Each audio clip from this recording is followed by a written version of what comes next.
बस ਐਵੇਂ ਹੀ ਤਕਲੀਫ ਗਲ-ਗਲ ਚੜ ਆਈ ਕਿ ਇੰਨੀ ਅਣਖੀ ਕੌਮ ਬੇਵਸ ਹੋ ਗਈ। ਕਵਲ ਆਖਦਾ ਰਿਹਾ ਕਿ ਪੰਜਾਬੀਓ ਤੁਹਾਨੂੰ ਮਿਹਣਾ ਉੱਠੋ ਜਾਗੋ, ਹੋਣੀ ਮਾਰੋ ਮਾਰ ਕਰਦੀ ਚੜੀ ਆਉਂਦੀ ਆ, ਔੜ ਪੌੜ ਕਰ ਲੋ। ਲੇਕਿਨ ਅਸੀਂ ਸੁੱਤੇ ਰਹੇ। ਬੇਜ਼ਮੀਰੇ ਕਦੀ ਨਹੀਂ ਸੀ, ਲੇਕਿਨ ਵਿਸਾਘਾਤ ਹੁੰਦਾ ਰਿਹਾ। ਲੀਡਰਸ਼ਿਪ ਦੀਆਂ ਨਾਕਾਮੀਆਂ ਸਾਨੂੰ ਲੈ ਕੇ ਬਹਿ ਗਈਆਂ। ਅੱਜ ਸਾਡੇ ਲੋਕ, ਸਾਡੇ ਬੱਚੇ ਛੱਲੀਆਂ ਵਾਂਗ ਕੁੱਟੇ ਜਾਂਦੇ ਆ, ਨੌਕਰੀਆਂ ਮੰਗਦੇ। ਨੌਕਰੀਆਂ ਉਹਨਾਂ ਨੂੰ ਮਿਲਦੀਆਂ ਜਿਨ੍ਹਾਂ ਦੇ ਘਰ 'ਚ 10-10 ਗੱਡੀਆਂ ਖਲੋਤੀਆਂ ਤੇ ਗਨਮੈਨਾਂ ਦਾ ਕੋਈ ਪਾਰਾਵਾਰ ਨਹੀਂ। ਅੱਜ ਮਿਹਣਾ ਉਹਨਾਂ ਨੂੰ ਵੀ ਆ ਜਿਹੜੇ ਬਾਰਡਰਸ ਤੇ ਬੈਠੇ ਆ। 80-80 ਸਾਲਾਂ ਨੂੰ ਢੋਕੇ ਉਗਰਾਹਾਂ ਸਾਹਿਬ, ਜੋਗਿੰਦਰ ਸਿੰਘ ਉਗਰਾਹਾਂ ਤੇ ਬਲਬੀਰ ਸਿੰਘ ਰਾਜੇਵਾਲ। ਇੱਕ ਮਿਹਣਾ ਉਹਨਾਂ ਨੂੰ ਵੀ ਆ ਕਿ ਬਾਰਡਰ ਤੇ ਬੈਠੇ ਹੋ, ਪੰਜਾਬ ਵੱਲ ਪਰਤ ਕੇ ਦੇਖੋ, ਸਾਡੀ ਮਿੱਟੀ ਕੋਈ ਫਰੋਲੀ ਜਾਂਦਾ ਹੈ। ਉਮਰ ਦੇ ਜਿਸ ਪੜਾਅ 'ਚ ਤੁਸੀਂ ਹੋ, ਪਤਾ ਤਾਂ ਕਿਸੇ ਦਾ ਵੀ ਨਹੀਂ, ਲੇਕਿਨ ਕੀ ਹੁਣ ਕਬਰ ਦੇ ਵਿੱਚ ਪੈਣ ਤੋਂ ਕੋਈ ਕਸਰ ਹੈ? ਪੂਰਾ ਪੰਜਾਬ ਕਬਰ 'ਚ ਪਿਆ, ਬਦਲਾਅ ਭਾਲਦਾ ਹੈ। ਰਵਾਇਤੀ ਲੀਡਰਸ਼ਿਪ ਸਾਨੂੰ ਲੁੱਟਣ ਲਤਾੜਨ ਤੋਂ ਬਿਨਾਂ ਕੁਛ ਨਹੀਂ ਕਰਦੀ। ਤੇ ਫਿਰ ਇੱਕ ਵਾਰੀ ਰੱਸੇ ਪੈੜੇ ਵੱਟੇ ਜਾ ਰਹੇ ਆ। ਫਿਰ ਇੱਕ ਪਾਸੇ ਆਈਪੈਕ ਵਰਗੀ ਟੀਮ ਲੱਗੀ ਹੋਈ ਆ ਤੇ ਦੂਜੇ ਬੰਨੇ ਤਾਮਿਲਨਾਡੂ ਤੋਂ ਸੱਜਰੀ ਲੈਣ ਦੀ ਪੱਟ ਕੇ ਬਾਦਲ ਕਿਹਾ ਨੇ ਕਿ ਚਲੋ ਪੰਜਾਬੀਆਂ ਨੂੰ ਨਾਰੇ ਤੇ ਲਾਰੇ ਦਿਓ, ਸਾਲਾਂ ਤੋਂ ਦਿੰਨੇ ਆਉਂਦੇ ਆ, ਇਹ ਇਸੇ ਚ ਭੁਚਲਾਏ ਜਾਂਦੇ ਆ, ਇੱਕ ਵਾਰੀ ਹੋਰ ਸਹੀ। ਇਹ ਜਿਉਂਦੀ ਜਾਗਦੀ ਮਿਸਾਲ ਆ ਕਿ ਅਸੀਂ ਚੁੱਪ ਕਰਕੇ ਮਾਰ ਖਾਂਦੇ ਰਹੇ, ਕਦੇ ਵੀ ਉੱਠ ਕੇ ਮੂਹਰਿਓਂ ਲੜੇ ਨਹੀਂ। ਸਾਡੀ ਅਣਖ ਤੇ ਵਾਰ ਹੋਇਆ, ਅਸੀਂ ਸਹਿ ਲਿਆ। ਹੁਣ ਸਾਡੇ ਰੁਜ਼ਗਾਰ ਤੋਂ ਲੈ ਕੇ ਸਾਡੇ ਕਲਚਰ ਤੱਕ, ਸੱਭਿਆਚਾਰ ਤੱਕ ਵਾਰ ਹੋ ਰਿਹਾ। ਤੇ ਕਿਸਾਨੀ ਨੇ ਜਿਹੜਾ ਦਮ ਦਿਖਾਇਆ, ਅੱਜ ਸਿਰਫ ਆਖਰੀ ਟੇਕ ਉਹਨਾਂ ਤੋਂ ਬਚੀ ਸੀ। ਉਹ ਵੀ ਦਿੱਲੀ ਦੇ ਵਿੱਚ ਨਿਆਸਰੇ ਜੇ ਹੋਈ ਫਿਰਦੇ ਆ। ਪਿੱਛੋਂ ਘਰ ਕੋਈ ਲੁਟੀਂਦਾ ਜਾਂਦਾ ਹੈ, ਘਰ ਕੋਈ ਲੁੱਟਦਾ ਫਿਰਦਾ ਹੈ। ਅਸੀਂ ਅੱਖਾਂ ਮੀਟ ਕੇ ਕਿੰਨੀ ਦੇਰ ਜੀ ਸਕਦੇ ਹਾਂ? ਸੋ ਮਿਹਣਾ ਉਹਨਾਂ ਸੂਰਬੀਰਾਂ ਨੂੰ ਜਿਨ੍ਹਾਂ ਨੇ ਦੂਰ ਬਹਿ ਕੇ ਇਸ ਮਿੱਟੀ ਦੀ ਹੋਣੀ ਨੂੰ, ਇਹਨੂੰ ਸੁਧਾਰਨ ਦਾ ਬੀੜਾ ਚੁੱਕਿਆ, ਪਰ ਔੜ ਪੌੜ ਕੋਈ ਨਹੀਂ ਕੀਤਾ, ਪਹਿਲਾ ਕਦਮ ਵੀ ਨਹੀਂ ਲਿਆ। ਕੈਬਨਿਟ ਦੇ ਵਿੱਚ ਰੌਲੇ ਪੈਂਦੇ ਨੇ, ਫਿਰ ਆਪਣੇ ਹਿੱਤ ਸਾਧ ਕੇ ਸਭ ਚੁੱਪ ਹੋ ਜਾਂਦੇ ਆ। ਗਰੇਵਾਲ ਸਾਹਿਬ, ਸਰਦਾਰ ਅਮਰਜੀਤ ਸਿੰਘ ਗਰੇਵਾਲ, ਅੱਜ ਤੋਂ 20 ਸਾਲ ਪਹਿਲਾਂ ਪੰਜ ਦਰਿਆ ਮੈਗਜ਼ੀਨ ਦੇ ਵਿੱਚ ਇਹੀ ਹੂਕ ਦਿੰਦੇ ਰਹੇ, ਇਹੀ ਹਾਕ ਮਾਰਦੇ ਰਹੇ। ਗਰੇਵਾਲ ਸਾਹਿਬ ਇੱਕ ਵਾਰੀ ਫਿਰ ਇਹ ਮਿੱਟੀ ਪੁਕਾਰਦੀ ਆ ਆਪਣੇ ਜੰਮਿਆ ਜਾਇਆਂ ਨੂੰ ਕਿ ਸਾਂਭ ਸਕਦੇ ਹੋ ਤੇ ਸਾਂਭ ਲਓ। ਇਹ ਰੋੜੇ ਪਈ ਅਜਮਤ, ਇਹ ਖੁਰਦੀ ਜਾਂਦੀ ਕਲਚਰ, ਇਹ ਰੁੜਦੇ ਜਾਂਦੇ ਕੰਸਰਨ ਕੌਣ ਦੇਖੂਗਾ ਜੇ ਤੁਸੀਂ ਨਾ ਦੇਖੇ? ਬਹੁਤ ਤੁਸੀਂ ਵਧੀਆ ਗੱਲਾਂ ਕੀਤੀਆਂ ਨੇ ਕਿ ਬਿਨਾਂ ਸ਼ੱਕ ਅਸੀਂ ਸਾਰੇ, ਮੈਂ ਜਾਂ ਤੁਸੀਂ ਨਹੀਂ, ਸਾਰਾ ਪੰਜਾਬ ਇਹ ਸੋਚ ਰਿਹਾ ਕਿ ਪੰਜਾਬ ਬਹੁਤ ਸਾਰੇ ਘੋਰ ਸੰਕਟ ਦੇ ਵਿੱਚੋਂ ਦੀ ਇਸ ਵੇਲੇ ਗੁਜ਼ਰ ਰਿਹਾ, ਔਰ ਬੜੇ ਲੰਮੇ ਸਮੇਂ ਤੋਂ ਗੁਜ਼ਰ ਰਿਹਾ। ਇਹਦਾ ਵੱਡਾ ਕਾਰਨ ਇਹੋ ਹੀ ਆ ਕਿ ਜਿਹੜੀਆਂ ਪੋਲੀਟੀਕਲ ਪਾਰਟੀਆਂ ਨੇ, ਉਹ ਸਿਰਫ ਲੋਕਾਂ ਨੂੰ ਵਕਤੀ ਤੌਰ ਤੇ ਲੁਭਾਉਣ ਵਾਲੇ ਕੁਝ ਸਲੋਗਨਸ ਦੇ ਦਿੰਦੇ ਨੇ ਜਾਂ ਕੁਝ ਐਸੀਆਂ ਚੀਜ਼ਾਂ ਵੰਡ ਦਿੰਦੇ ਨੇ ਜਿਹਦੇ ਨਾਲ ਜਿਹੜੀ ਸਟੇਟ ਆ ਉਹ ਗਰਕਦੀ ਚਲੀ ਜਾਂਦੀ ਆ। ਡਾਕਟਰ ਸਾਹਿਬ ਅਕੈਡਮਿਕ ਗੱਲ ਨਾਲੋਂ ਸਭ ਤੋਂ ਪਹਿਲਾਂ ਤੁਹਾਡੇ ਕੋਲੋਂ ਇਹ ਗੱਲ ਸੁਣਨੀ ਚਾਹੂੰਗਾ ਕਿ ਕਿਸਾਨ ਜਥੇਬੰਦੀਆਂ ਨੇ ਜਿਹੜਾ ਦਮ ਦਿਖਾਇਆ ਹੈ, ਮੈਂ ਕਿਸਾਨ ਜਥੇਬੰਦੀਆਂ ਤੇ ਆ ਰਿਹਾ, ਉਹ ਤਬਦੀਲੀ ਦੇ ਵਾਕ ਹੋ ਸਕਦੇ ਆ ਕਿ ਨਹੀਂ? ਮੈਂ ਉਸੇ ਗੱਲ ਦੇ ਉੱਤੇ ਆ ਰਿਹਾ।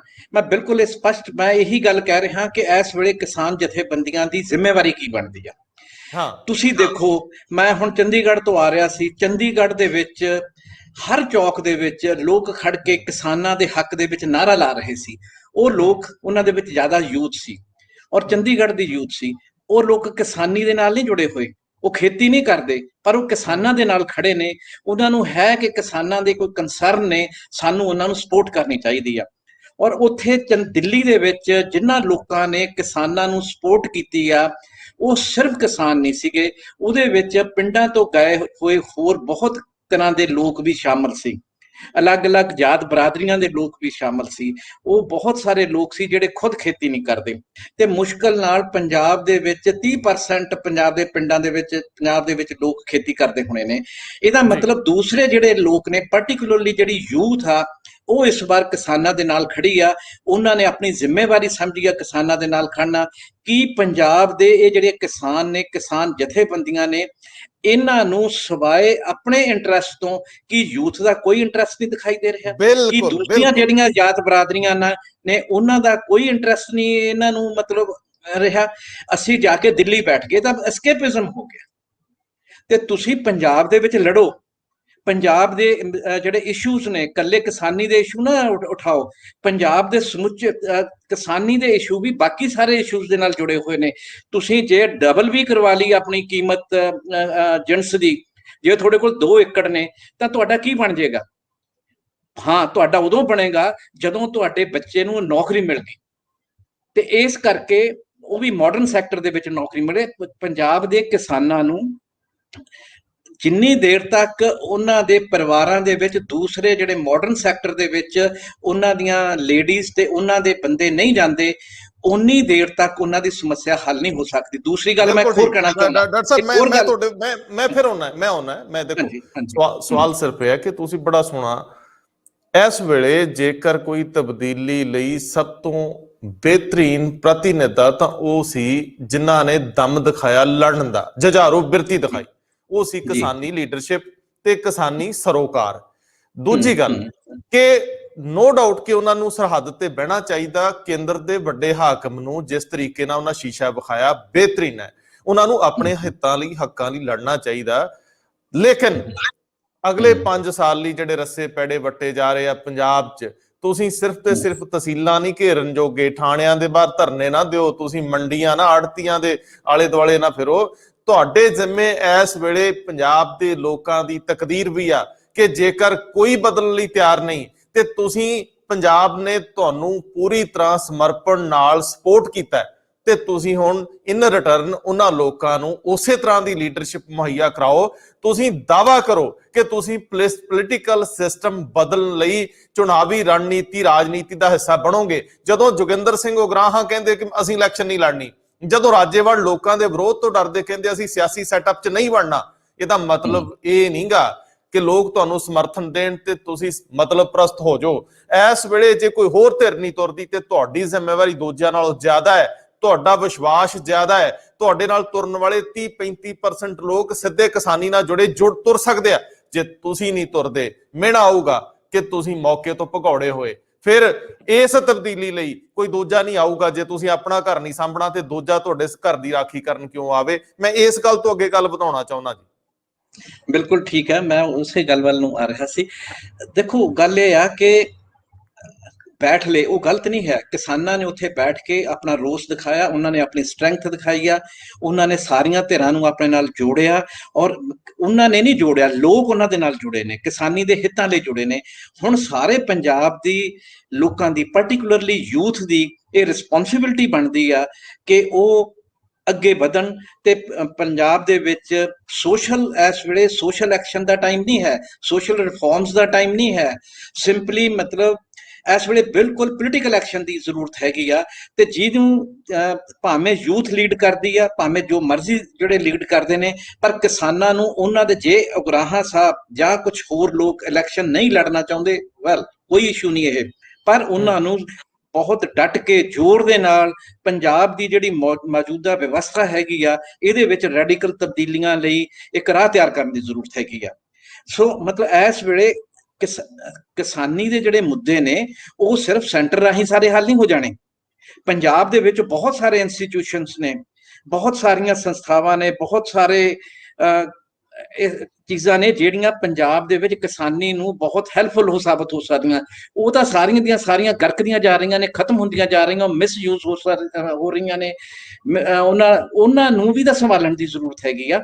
ਤੇ ਅਸੀਂ ਦੇਖੀਏ ਕਿ ਸਭ ਤੋਂ ਪੰਜਾਬ ਦੇ ਵਿੱਚ ਆ ਕੇ, ਮੈਂ ਕਹਿੰਦਾ ਪੰਜਾਬ ਦੇ ਵਿੱਚ ਜਿਹੜੀਆਂ ਐਗਰੀਕਲਚਰ ਦੇ ਨਾਲ ਜੁੜੇ ਹੋਏ ਇੰਸਟੀਟਿਊਸ਼ਨਸ ਨੇ, ਪੰਜਾਬ ਐਗਰੀਕਲਚਰ ਯੂਨੀਵਰਸਿਟੀ ਆ, ਪੰਜਾਬੀ ਯੂਨੀਵਰਸਿਟੀ ਆ, ਐਜੂਕੇਸ਼ਨ ਦਾ ਬੁਰਾ ਹਾਲ ਹੋ ਗਿਆ, ਐਗਰੀਕਲਚਰ ਦਾ ਬੁਰਾ ਹਾਲ ਆ, ਤੇ ਹੈਲਥ ਕੇਅਰ ਦਾ ਬੁਰਾ ਹਾਲ ਆ, ਹਰ ਇਨਫਰਾਸਟ੍ਰਕਚਰ ਦਾ ਬੁਰਾ ਹਾਲ ਆ। ਹਰ ਪਾਸੇ ਜੇ ਅਸੀਂ ਝਾਤ ਮਾਰਦੇ ਤੇ ਸਭ ਕੁਝ ਡਿਟੋਰੀਏਟ ਹੋ ਚੁੱਕਿਆ, ਖਤਮ ਹੋ ਚੁੱਕਿਆ। ਅਗਰ ਇਸ ਵੇਲੇ ਅਸੀਂ ਇਹ ਮੌਜੂਦਾ ਵਿਵਸਥਾ ਦੇ ਵਿੱਚ ਰੈਡੀਕਲ ਚੇਂਜ ਨਾ ਲਿਆਂਦੀ ਤਾਂ ਕੁਝ ਸਾਲਾਂ ਤੱਕ ਇੱਥੇ এনवायरमेंट ਇੱਥੋਂ ਦਾ ਤਬਾਹ ਹੋ ਜਾਏਗਾ, ਐਜੂਕੇਸ਼ਨ ਇੱਥੋਂ ਦੀ ਤਬਾਹ ਹੋ ਜਾਏਗੀ, ਹੈਲਥ ਕੇਅਰ ਇੱਥੋਂ ਦੀ ਤਬਾਹ ਹੋ ਜਾਏਗੀ, ਜਾਂ ਹੋ ਰਹੀ ਆ ਜਾਂ ਹੋ ਚੁੱਕੀ ਆ। ਇੱਥੋਂ ਦੀ ਯੂਥ ਖਤਮ ਹੋ ਜਾਏਗੀ। ਤੇ ਸੋ ਮਤਲਬ ਇੱਥੇ ਰਹਿ ਕੀ ਜਾਏਗਾ? ਇਹ ਸਾਰੀਆਂ ਚੀਜ਼ਾਂ ਲਈ ਇਸ ਵੇਲੇ ਇੱਕ ਬਹੁਤ ਹੀ ਸਟਰੋਂਗ ਪੋਲੀਟੀਕਲ ਐਕਸ਼ਨ ਦੀ ਲੋੜ ਆ। ਉਹਦੇ ਵਿੱਚ ਕਿਸਾਨਾਂ ਦਾ ਵੀ ਬਰਾਬਰ ਦਾ ਰੋਲ ਬਣਦਾ, ਉਹਦੇ ਵਿੱਚ ਇੰਟੈਲੀਜੈਂਸੀਆ ਦਾ ਵੀ ਬਰਾਬਰ ਦਾ ਰੋਲ ਬਣਦਾ, ਉਹਦੇ ਵਿੱਚ ਸਿਵਲ ਸੁਸਾਇਟੀ ਦਾ ਬਣਦਾ, ਉਹਦੇ ਵਿੱਚ ਸਾਰਿਆਂ ਦਾ ਰੋਲ ਬਣਦਾ। ਹਾਂ, ਹੁਣ ਦੇਖਣ ਵਾਲੀ ਗੱਲ ਆ ਕਿ ਕੀ ਅਸੀਂ ਪੋਲੀਟੀਕਲ ਪਾਰਟੀਆਂ ਨੂੰ ਆਪਣੇ ਪੋਲੀਟੀਕਲ ਐਕਸ਼ਨ ਲਈ ਪੋਲੀਟੀਕਲ ਪਾਰਟੀਆਂ ਨੂੰ ਰਿਫਾਰਮ ਕਰ ਸਕਦੇ ਹਾਂ, ਇਹਨਾਂ ਨੂੰ ਕੋਈ ਨਵਾਂ ਏਜੰਡਾ ਦੇ ਸਕਦੇ ਹਾਂ, ਜਾਂ ਨਵੀਂ ਕੋਈ ਪੋਲੀਟੀਕਲ ਸੰਸਥਾ ਜਾਂ ਕੋਈ ਇੰਸਟੀਟਿਊਸ਼ਨ ਜਾਂ ਕੋਈ ਪਾਰਟੀ ਕ੍ਰੀਏਟ ਕਰਨ ਦੀ ਲੋੜ ਹੈ। ਇਹ ਸਾਰੀਆਂ ਗੱਲਾਂ ਬੈਠ ਕੇ ਸਲਾਹ ਮਸ਼ਵਰੇ ਨਾਲ ਹੱਲ ਕਰਨ ਦੀ ਲੋੜ ਆ। ਸਭ ਤੋਂ ਪਹਿਲਾਂ ਤਾਂ ਏਜੰਡਾ ਤਿਆਰ ਕਰਨ ਦੀ ਲੋੜ ਹੈ। ਮੈਂ ਸਮਝਦਾ ਕਿ ਪੰਜਾਬ ਦਾ ਕੀ ਏਜੰਡਾ ਹੋਵੇ, ਉਹ ਏਜੰਡਾ ਬੇਸ ਕਰੇਗਾ ਪੰਜਾਬ ਦੇ ਚੈਲੰਜਸ ਦੇ ਉੱਤੇ। ਪੰਜਾਬ ਨੂੰ ਕਿਹੜੀਆਂ ਚੁਣੌਤੀਆਂ ਨੇ ਇਸ ਵੇਲੇ, ਸਾਨੂੰ ਉਹ ਸਾਰਿਆਂ ਦੀ ਨਿਸ਼ਾਨਦੇਹੀ ਕਰਨੀ ਪੈਗੀ। ਸਿਰਫ ਇਹ ਨਹੀਂ ਕਿ ਅਸੀਂ ਇਲੈਕਸ਼ਨ ਕਿਵੇਂ ਜਿੱਤਣੀ ਆ, ਇਲੈਕਸ਼ਨ ਜਿੱਤਣ ਨਾਲ ਜਿਹੜੀ ਕਿੰਨੇ ਵੀ ਵਧੀਆ ਲੋਕ ਲੈ ਆਓ, ਇਸ ਵਿਵਸਥਾ ਦੇ ਵਿੱਚ ਜਦੋਂ ਉਹ ਜਾਣਗੇ ਤਾਂ ਇਹੋ ਜਿਹੇ ਹੋ ਜਾਣਗੇ ਜਿਹੋ ਜਿਹੇ ਸੀ। ਤੁਸੀਂ ਜਿੰਨੀਆਂ ਮਰਜ਼ੀ ਉਦਾਹਰਨਾਂ ਲੈ ਲਓ, ਜਿੰਨੇ ਲੋਕ ਚਾਹੇ ਤੁਸੀਂ ਜੇਪੀ ਦੀ ਉਦਾਹਰਨ ਲੈ ਲਓ, ਇੱਕ ਆਪਣੇ ਆਪ ਦੇ ਵਿੱਚ ਰੈਵੋਲੂਸ਼ਨ ਦਾ ਮੈਸੇਜ ਲੈ ਕੇ ਲੋਕ ਆਏ ਸੀ, ਪਰ ਕਿੱਥੇ ਗਏ? ਸੋ ਜਿੰਨੇ ਲੋਕ ਆਉਣਗੇ, ਜੇ ਉਹ ਮਾਡਰਨ ਮਤਲਬ ਉਸ ਵਿਵਸਥਾ ਦੇ ਵਿੱਚ ਰੈਡੀਕਲ ਤਬਦੀਲੀ ਦਾ ਏਜੰਡਾ ਲੈ ਕੇ ਨਹੀਂ ਆਉਣਗੇ, ਤਾਂ ਮੈਂ ਸਮਝਦਾ ਉਹ ਕਿਤੇ ਨਹੀਂ ਜਾਏਗੀ, ਉਹ ਗਰਕ ਹੋ ਜਾਏਗਾ ਸਾਰਾ ਕੁਝ। ਇਸ ਵੇਲੇ ਸਭ ਤੋਂ ਤੁਸੀਂ ਬਿਹਤਰੀਨ ਗੱਲ ਕੀਤੀ ਹੈ ਕਿ ਕੇਜਰੀਵਾਲ ਸਾਡੇ ਕੋਲ ਲੇਟੈਸਟ ਉਦਾਹਰਨ ਹੈ ਕਿ ਬਿਲਕੁਲ ਅੰਦੋਲਨ ਚੋਂ ਆਉਂਦਾ ਹੈ, ਰਵਾਇਤੀ ਲੀਡਰਸ਼ਿਪ ਦਾ ਟੂਲ ਬਣ ਕੇ ਰਹਿ ਜਾਂਦਾ ਹੈ, ਉਹੀ ਪੈਂਤੜੇ, ਉਹੀ ਹੱਥ ਕੰਡੇ ਤੇ ਉਹੀ ਰਾਜਨੀਤੀ ਰਾਤਾਂ ਰਿਆਇਤਾਂ ਦੀ। ਸਵਾਲ ਤਾਂ ਬੜਾ ਸਿੱਧਾ ਸਪਸ਼ਟ ਹੈ ਕਿ ਜਿਹੜੀ ਲੀਡਰਸ਼ਿਪ ਕਿਸਾਨੀ ਦੀ ਆ, ਜੇਕਰ ਉਹ ਰੂਟ ਲੈਵਲ ਤੇ ਫੈਲੇ ਆਪਣੇ ਤੰਤਰ ਨੂੰ, ਆਪਣੇ ਜਾਲ ਨੂੰ, ਆਪਣੇ ਵਰਕਰ ਬੇਸ ਨੂੰ ਤਿਆਰ ਕਰਦੀ ਹੈ, ਐਜੂਕੇਟ ਕਰਦੀ ਆ, ਤਾਂ ਇੱਥੋਂ ਦਾ ਜਿਹੜਾ ਸਿਆਣਾ ਵਰਗ ਆ, ਬੁੱਧੀਜੀਵੀ ਤੁਸੀਂ ਜਿਹਨੂੰ ਕਹਿੰਦੇ ਹੋ, ਉਹ ਪੰਜਾਬ ਦੀਆਂ ਤਰਜੀਹਾਂ ਤੈਅ ਕਰੇ। ਉਹ ਤਰਜੀਹਾਂ ਤੈਅ ਕਰੇ ਕਿ ਸਾਨੂੰ ਆਪਣੇ ਕਲਚਰਲ ਭੈੜ ਜਿੱਥੇ ਨੇ, ਸਾਡਾ ਸੱਭਿਆਚਾਰਕ ਖਾਸਾ ਜਿਹੜਾ, ਉਹਦੇ ਉੱਤੇ ਕੀ ਹੁਣ ਹੋਮਵਰਕ ਕਰਨ ਦੀ ਲੋੜ ਆ। ਕਿ ਗੁਰੂਆਂ ਦੀ ਬਾਣੀ ਦੇ ਵਰੋਸਾਏ ਅਸੀਂ ਬਹੁਤ ਛੇਤੀ ਗਿਵ ਅਪ ਕਰਕੇ ਖੁਦਕੁਸ਼ੀ ਵੱਲ ਕਿਉਂ ਤੁਰਦੇ ਆ? ਇਹ ਸਾਡਾ ਕਲਚਰਲ ਖੋਰਾ ਨਹੀਂ ਤੇ ਹੋਰ ਕੀ ਆ? ਕਿ ਤੁਸੀਂ ਜੁਝਾਰੂ ਸੀ, ਲੜਾਕੂ ਸੀਗੇ, ਲੇਕਿਨ ਤੁਸੀਂ ਸ਼ਰਾਬ ਦੀ ਬੋਤਲ 'ਚ ਡਿੱਗੇ ਕਿੱਦਾਂ? ਆਖਰ ਇਹ ਇੱਕ ਦਿਨ 'ਚ ਤਾਂ ਵਾਪਰਿਆ ਨਹੀਂ। ਅਸੀਂ ਦਹਾਕਿਆਂ ਦੇ ਵਿੱਚ ਇੱਥੋਂ ਤੱਕ ਪਹੁੰਚੇ ਆ ਕਿ ਜਿਹੜੇ ਕਦੇ ਘਰ ਦੇ ਵਿੱਚ ਸ਼ਰਾਬ ਦੀ ਬੋਤਲ ਕਿਸੇ ਪ੍ਰਾਹੁਣਾ ਆਏ ਤੇ ਆਉਂਦੀ ਸੀ ਤੇ ਟੇਬਲ ਦੇ ਥੱਲੇ ਰੱਖੀ ਜਾਂਦੀ ਸੀਗੀ, ਬੱਚਿਆਂ ਨੂੰ ਦਿਖਾਈ ਨਹੀਂ ਸੀ ਜਾਂਦੀ, ਬੱਚਿਆਂ ਦੇ ਹੁੰਦਿਆਂ ਪੀਣ ਤੋਂ ਕੰਨੀ ਕਤਰਾਈ ਜਾਂਦੀ ਸੀਗੀ, ਅਸੀਂ ਹੌਲੀ ਹੌਲੀ ਇਹਨੂੰ ਆਪਣੇ drawing room, living room, bedroom ਦੇ ਵਿੱਚ ਲੈ ਗਏ। ਸਵਾਲ ਤਾਂ ਇਸ ਤੋਂ ਵੀ ਅੱਗੇ ਤੁਰਦਾ ਹੈ ਕਿ ਸਾਡਾ ਹਰ ਫੰਕਸ਼ਨ ਦਿਖਾਵੇ ਤੋਂ ਤੁਰਦਾ ਹੈ, ਸ਼ਰਾਬ 'ਚ ਗਲਤਾਨ ਹੋ ਕੇ ਮੁੱਕ ਜਾਂਦਾ ਹੈ, ਭਾਵੇਂ ਰਾਦਰ ਕਿਸੇ ਦੇ ਮਰਗ ਦਾ ਭੋਗ ਹੀ ਕਿਉਂ ਨਾ ਹੋਵੇ। ਅਸੀਂ ਦਿਖਾਵੇ ਤੋਂ ਅੱਗੇ ਨਹੀਂ ਵੱਧਦੇ, ਅਸੀਂ ਬਹੁਤ ਜ਼ਿਆਦਾ ਕਰਜ਼ਈ ਹੋਏ, ਇਹਦਾ ਮਤਲਬ ਅਸੀਂ ਬਹੁਤ ਫੁਕਰੇ ਹੋਏ। ਅਸੀਂ ਹਥਿਆਰਾਂ ਦੇ ਨਾਲ ਖੇਡਦੇ ਹਾਂ, ਹਥਿਆਰ ਅੱਧਾ ਬਾਹਰ ਕੱਢ ਕੇ ਰੱਖਦੇ ਹਾਂ ਪੈਂਟ ਦੇ ਵਿੱਚੋਂ ਜਾਂ ਪਜਾਮੇ ਦੇ ਵਿੱਚੋਂ, ਇਹਦਾ ਮਤਲਬ ਹੈ ਸਾਡੀ ਪ੍ਰਵਿਰਤੀ ਤੇ ਬਿਰਤੀ ਬਦਲ ਗਈ ਆ। ਇਹਦਾ ਮਤਲਬ ਹੈ ਕਿ ਸਾਡੇ ਕਲਚਰ ਦੇ ਜਿਹੜੇ ਭੈੜ ਸ਼ਾਮਲ ਹੋਏ ਆ, ਇਹਦੇ ਵਿੱਚ ਸਾਡੀ ਐਜੂਕੇਸ਼ਨ ਸਾਨੂੰ ਗਰੂਮ ਠੀਕ ਨਹੀਂ ਕਰਦੀ ਰਹੀ, ਸਾਨੂੰ ਸਾਡੀਆਂ ਦਾਦੀਆਂ ਨਾਨੀਆਂ ਦੀ ਜਿਹੜੀ ਕਹਾਣੀ ਦੀ ਪ੍ਰਵਿਰਤੀ ਸੀ ਮੁੱਕ ਗਈ ਆ। ਇਹਦਾ ਮਤਲਬ ਹੈ ਕਿ ਸਿੱਧਾ ਅਸੀਂ ਮਸ਼ੀਨੀ ਯੁੱਗ 'ਚ ਰਹਿ ਕੇ ਅਸੀਂ ਸਿੱਧੇ ਤੌਰ ਦੇ ਉੱਤੇ ਡਿਵੈਲਪਮੈਂਟ ਦੇ ਨਾਂ ਤੇ ਪੁਲ, ਸੜਕਾਂ ਤੇ ਏਅਰਪੋਰਟ ਤੇ ਹੋਟਲ ਬਣਾ ਕੇ ਜਿਹੜਾ ਸੁਖਬੀਰ ਬਾਦਲ ਦਾ ਮਾਡਲ ਸੀ, ਉਹਦੇ ਨਾਲ ਅੱਗੇ ਨਹੀਂ ਵੱਧ ਸਕਦੇ। ਅਸੀਂ ਜੜ੍ਹਾਂ ਨਾਲ ਜੁੜ ਕੇ ਤੇ ਅਸਮਾਨ ਨੂੰ ਟਾਕੀ ਲਾਉਣੀ ਆ। ਉਹਦੇ ਲਈ ਸਾਨੂੰ ਸਾਡੀ ਧਰਤ ਤੇ ਸਾਡਾ ਹੀ ਅਸਮਾਨ ਚਾਹੀਦਾ, ਸਾਨੂੰ ਮੰਗਵਾ ਕੁਝ ਨਹੀਂ ਚਾਹੀਦਾ। ਸੋ ਲੋੜ ਆ ਇੱਕ ਬੇਸ, ਵਰਕਰ ਬੇਸ, ਤੇ ਦੂਜਾ ਸਿਆਣੇ ਲੋਕਾਂ ਦਾ ਸਿਰ, ਜਿੰਨਾ ਚਿਰ ਨਹੀਂ ਜੁੜਦੇ। ਮੈਂ ਫਿਰ ਮੇੜਾ ਮਾਰਨਾ ਹੈ, 32 ਕਿਸਾਨ ਜਥੇਬੰਦੀਆਂ ਚੋਂ ਬਹੁ ਗਿਣਤੀ ਕਾਮਰੇਡਾਂ ਨਾਲ ਜੁੜੇ ਆ। ਕਾਮਰੇਡ ਕਦੇ ਝੋਲਾ ਮੋਢੇ ਤੇ ਪਾ ਕੇ ਤੁਰਦੇ ਸੀ, ਇਮਾਨਦਾਰੀ ਦਾ ਸੂਚਕ ਹੁੰਦੇ ਸੀ। ਆਈਡੀਓਲੋਜੀ ਜੋ ਮਰਜ਼ੀ ਹੋਵੇ, ਮੈਂ ਨਹੀਂ ਕਹਿੰਦਾ ਕਿ ਤੁਸੀਂ ਅੰਮ੍ਰਿਤ ਪਾਨ ਕਰੋ ਜਾਂ ਨਾ ਪਾਨ ਕਰੋ, ਇਹ ਤੁਹਾਡਾ ਜੀਵਨ ਜਾਚ ਆ। ਲੇਕਿਨ ਸਵਾਲ ਇਹ ਆ ਕਿ ਇਮਾਨਦਾਰੀ, ਆਪਣੇ ਜਨ ਜੀਵਨ ਨਾਲ ਜਿਹੜੀ ਵਫਾਦਾਰੀ ਆ, ਔਰ ਇੱਥੋਂ ਦੇ ਧਰਾਤਲ ਦੀ, ਇੱਥੋਂ ਦੀ ਰਹਿਣੀ ਦੀ ਤੁਸੀਂ ਇੱਜ਼ਤ ਕਰੋ, ਇਹਨੂੰ ਅੱਗੇ ਵਧਾਓ। ਸਵਾਲ ਇਸ ਤੋਂ ਵੀ ਵੱਡਾ ਹੈ ਕਿ ਕੀ ਅਸੀਂ ਅੱਜ ਉਹਦੇ ਲਈ ਤਿਆਰ ਹੈਗੇ ਵੀ ਆ ਕਿ ਨਹੀਂ? ਕਿ ਅਸੀਂ ਹਰ ਵੇਲੇ ਡਰ 'ਚ ਜੀਨੇ ਆ ਕਿ ਇੱਥੇ ਕੁਝ ਨਹੀਂ ਹੋਣਾ, ਅਸੀਂ ਨਹੀਂ ਕਰ ਸਕਦੇ। ਜੇ ਤੁਸੀਂ ਨਹੀਂ ਕਰ ਸਕਦੇ, ਅਸੀਂ ਨਹੀਂ ਕਰ ਸਕਦੇ, ਕੌਣ ਕਰੂਗਾ? ਫਿਰ ਮਰਨ ਲਈ ਛੱਡ ਦਈਏ ਆਪਣੇ ਆਪ ਨੂੰ ਹੋਣੀ ਦੇ ਉੱਤੇ। ਰੰਧਾਵਾ ਸਾਹਿਬ, ऐसी कोई गल नहीं है कि कुछ नहीं हो सकता, सब कुछ हो सकता और सब कुछ बहुत सौखी तरह हो सकता। सिर्फ एक विल ਦੀ ਲੋੜ ਹੈ, ਇੱਕ ਪੋਲੀਟੀਕਲ ਵਿਲ ਦੀ ਲੋੜ ਹੈ। ਹੁਣ ਇਸ ਵੇਲੇ ਤੁਸੀਂ ਬਿਲਕੁਲ ਬਹੁਤ ਸਹੀ ਗੱਲ ਕੀਤੀ ਆ ਕਿ ਇਹ ਜੋ ਕੁਝ ਹੈ, ਇਹ ਵਿਵਸਥਾ 'ਚ ਤਬਦੀਲੀ ਲਿਆਉਣ ਦਾ ਰੋਡ ਮੈਪ ਕੀ ਹੋ ਸਕਦਾ। ਇਹਦੇ ਲਈ ਮੈਂ ਤਾਂ ਬਹੁਤ ਜ਼ਿਆਦਾ ਸਪਸ਼ਟ ਹਾਂ ਕਿ ਪੰਜਾਬ ਦੇ ਲੋਕਾਂ ਨੇ, ਪੰਜਾਬ ਦੇ ਡਾਈਵਰਸੀਫਾਈਡ ਜਿਹੜੇ ਲੋਕ ਨੇ ਜਾਂ ਧਿਰਾਂ ਨੇ, ਚਾਹੇ ਉਹ ਮਤਲਬ ਸ਼ਹਿਰੀ ਨੇ, ਚਾਹੇ ਉਹ ਪੇਂਡੂ ਨੇ, ਚਾਹੇ ਪਿੰਡਾਂ ਦੇ ਵਿੱਚ ਰਹਿਣ ਵਾਲੇ ਵੱਖਰੀ ਤਰ੍ਹਾਂ ਦੇ ਜਾਤ ਬਰਾਦਰੀਆਂ ਦੇ ਨੇ, ਹਰ ਇੱਕ ਪੰਜਾਬ ਦੇ ਵਾਸੀ ਨੇ ਪੰਜਾਬ ਦੀ ਜਿਹੜੀ ਕਿਰਸਾਨੀ ਆ, ਉਹਨਾਂ ਦੇ ਜਿਹੜੇ ਕੰਸਰਨਸ ਨੇ, ਉਹਨਾਂ ਨੂੰ ਸਟਰੈਂਥ ਦਿੱਤੀ ਆ, ਉਹਨਾਂ ਦੇ ਨਾਲ ਉਹ ਖੜੇ ਨੇ। ਜੇ ਉਹ ਖੜੇ ਨੇ ਤਾਂ ਕਿਸਾਨਾਂ ਦੀ ਇਸ ਵੇਲੇ ਡਿਊਟੀ ਇਹ ਬਣਦੀ ਆ, ਕਿਸਾਨ ਜਥੇਬੰਦੀਆਂ ਦੀ ਡਿਊਟੀ ਇਹ ਬਣਦੀ ਆ ਕਿ ਕਿਸਾਨ ਜਥੇਬੰਦੀਆਂ ਨਾਲ ਸਾਰਾ ਪੰਜਾਬ ਜੁੜਿਆ ਹੋਇਆ, ਔਰ ਇਸ ਵੇਲੇ ਪੰਜਾਬ ਨੂੰ ਜੇ ਬਚਾਉਣਾ ਤੇ ਕਿਸਾਨ ਜਥੇਬੰਦੀਆਂ ਤੇ ਲੋਕਾਂ ਨੇ ਟਰਸਟ ਕੀਤਾ ਹੋਇਆ, ਔਰ ਉਹ ਉਸ ਟਰਸਟ ਤੇ ਪੂਰੀਆਂ ਵੀ ਉਤਰੀਆਂ ਨੇ। ਉਹਨਾਂ ਨੂੰ ਦਿੱਲੀ ਛੱਡ ਕੇ ਇਸ ਵੇਲੇ ਪੰਜਾਬ ਦੇ ਵਿੱਚ ਆ ਕੇ ਇਸ ਪੋਲੀਟੀਕਲ ਮੂਵਮੈਂਟ ਨੂੰ ਲੀਡ ਕਰਨਾ ਚਾਹੀਦਾ। ਮੈਂ ਇਹ ਨਹੀਂ ਕਹਿੰਦਾ ਕਿ ਉਹ ਇਲੈਕਸ਼ਨਾਂ ਲੜਨ, ਪਰ ਉਹ ਇਸ ਕਿਸਮ ਦਾ ਇੱਕ ਪੋਲੀਟੀਕਲ ਸਿਸਟਮ ਕ੍ਰੀਏਟ ਕੀਤਾ ਜਾਵੇ, ਇੱਕ ਪੋਲੀਟੀਕਲ ਆਰਗੇਨਾਈਜੇਸ਼ਨ ਕ੍ਰੀਏਟ ਕੀਤੀ ਜਾਵੇ, ਜਿਹਦੇ ਵਿੱਚ ਮੈਂ ਸਮਝਦਾ ਕਿ ਸਭ ਤੋਂ ਵੱਧ ਜਿਹੜਾ ਰੋਲ ਆ ਉਹ ਯੂਥ ਨੂੰ ਦਿੱਤਾ ਜਾਵੇ। ਤੇ ਯੂਥ ਚਾਹੇ ਉਹ ਕਿਸਾਨੀ ਦੇ ਨਾਲ ਜੁੜੀ ਹੋਈ ਹੈ, ਚਾਹੇ ਉਹ ਮਾਡਰਨ ਸੈਕਟਰ ਦੇ ਨਾਲ ਜੁੜੀ ਹੋਈ ਆ, ਤਾਂ ਕਿ ਇਸ ਵੇਲੇ ਪੰਜਾਬ ਦੇ ਵਿੱਚ ਸਭ ਤੋਂ ਵੱਧ ਲੋੜ, ਜਿਵੇਂ ਤੁਸੀਂ ਇਨਫਰਾਸਟ੍ਰਕਚਰ ਦੀ ਗੱਲ ਕੀਤੀ ਆ, ਪੰਜਾਬ ਦੇ ਵਿੱਚ ਡਿਜੀਟਲ ਇਨਫਰਾਸਟ੍ਰਕਚਰ ਦੀ ਸ਼ਾਇਦ ਇਸ ਵੇਲੇ ਜ਼ਿਆਦਾ ਲੋੜ ਆ। ਪੰਜਾਬ ਦੇ ਵਿੱਚ ਹਿਊਮਨ ਰਿਸੋਰਸਿਸ ਦੇ ਡਿਵੈਲਪਮੈਂਟ ਦੀ ਸ਼ਾਇਦ ਇਸ ਵੇਲੇ ਜ਼ਿਆਦਾ ਜ਼ਰੂਰਤ ਆ। ਪੰਜਾਬ ਦੇ ਵਿੱਚ ਜਿਹੜੀ ਐਗਰੀਕਲਚਰ ਪ੍ਰੋਡਿਊਸ ਆ, ਉਹਦੇ ਵਿੱਚ ਵੈਲਿਊ ਐਡੀਸ਼ਨ ਦੀ, ਔਰ ਜਿਹੜੀ ਮਾਰਕੀਟਿੰਗ ਇੰਟੈਲੀਜੈਂਸ ਦੀ, ਜਾਂ ਹੋਰ ਇਸ ਕਿਸਮ ਦੀਆਂ ਬਹੁਤ ਜ਼ਿਆਦਾ ਚੀਜ਼ਾਂ ਦੀ ਜ਼ਰੂਰਤ ਆ, ਜਿਹੜੀ ਪੰਜਾਬ ਨੂੰ, ਜਿਹੜੀ ਵਿਵਸਥਾ ਹੈਗੀ ਆ ਮੌਜੂਦਾ, ਉਹਦੇ ਵਿੱਚੋਂ ਬਾਹਰ ਕੱਢ ਸਕਦੀ ਆ। ਇਸ ਵੇਲੇ ਇਹ ਪੱਕੀ ਜ਼ਿੰਮੇਵਾਰੀ ਬਣਦੀ ਆ ਜਿਹੜੀਆਂ ਪੰਜਾਬ ਦੀਆਂ ਕਿਸਾਨ ਜਥੇਬੰਦੀਆਂ ਨੇ, ਕਿ ਇਸ ਵੇਲੇ ਦਿੱਲੀ ਬੈਠਣ ਦਾ ਕੋਈ ਤੁਕ ਨਹੀਂ ਹੈ। ਉਹ ਸਾਰੇ ਪੰਜਾਬ ਦੇ ਵਿੱਚ ਆਉਣ, ਪੰਜਾਬ ਦੀ ਯੂਥ ਨੂੰ ਪਰਸੂਏਡ ਕਰਨ, ਔਰ ਇੱਥੇ ਲੜਾਈ ਲੜਨ, ਤਾਂ ਕਿ ਨਵੀਂ ਤਰ੍ਹਾਂ ਦੀ ਵਿਵਸਥਾ ਕ੍ਰੀਏਟ ਕੀਤੀ ਜਾ ਸਕੇ।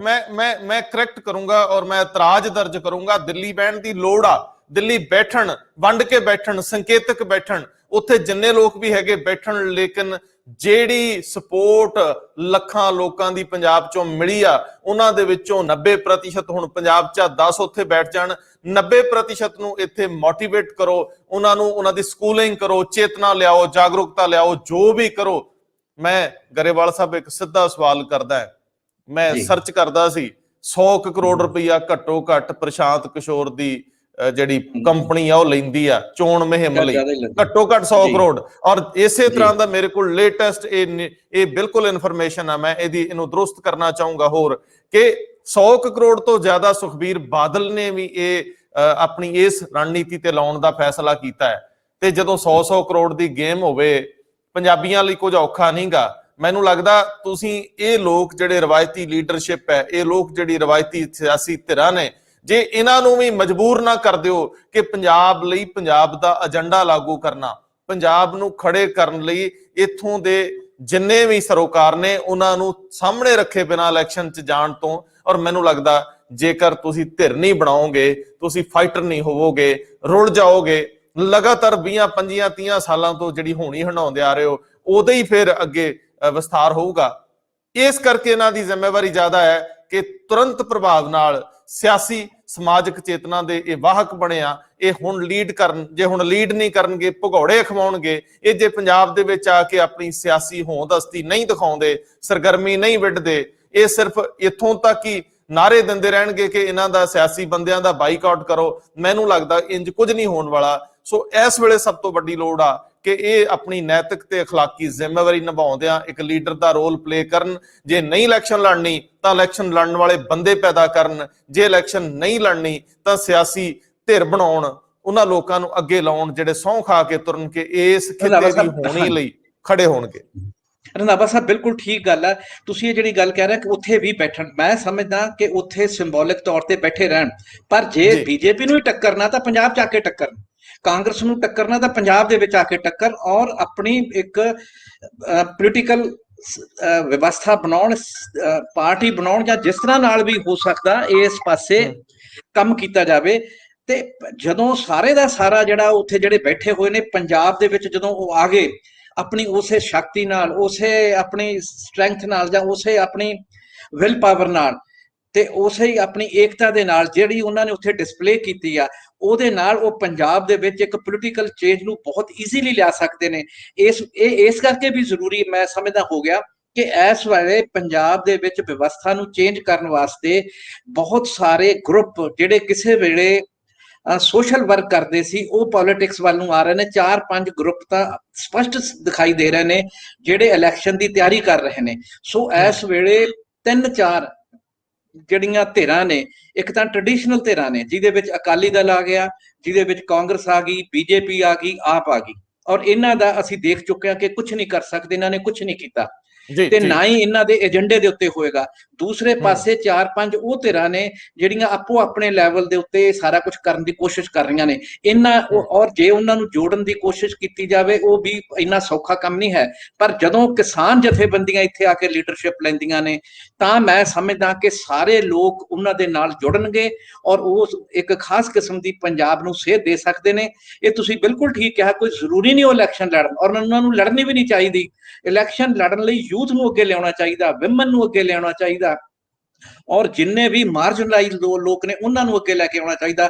ਦੂਸਰੀ ਤੁਸੀਂ ਇਹ ਗੱਲ ਕੀਤੀ ਹੈ ਕਿ ਜਿਹੜੀਆਂ ਚਾਹੇ ਉਹ ਸੁਖਬੀਰ ਬਾਦਲ ਨੇ ਤੇ ਚਾਹੇ ਉਹ ਕੈਪਟਨ ਅਮਰਿੰਦਰ ਸਿੰਘ ਨੇ, ਉਹ 100-100 ਕਰੋੜ ਨਹੀਂ, ਸ਼ਾਇਦ 2-2, 3-300 ਕਰੋੜ ਰੁਪਇਆ ਇਹਨਾਂ ਜਿਹੜੇ ਇਲੈਕਸ਼ਨ ਸਟ੍ਰੈਟੇਜਿਸਟ ਨੇ ਇਹਨਾਂ ਦੇ ਉੱਤੇ ਖਰਚ ਕਰ ਰਹੇ ਨੇ।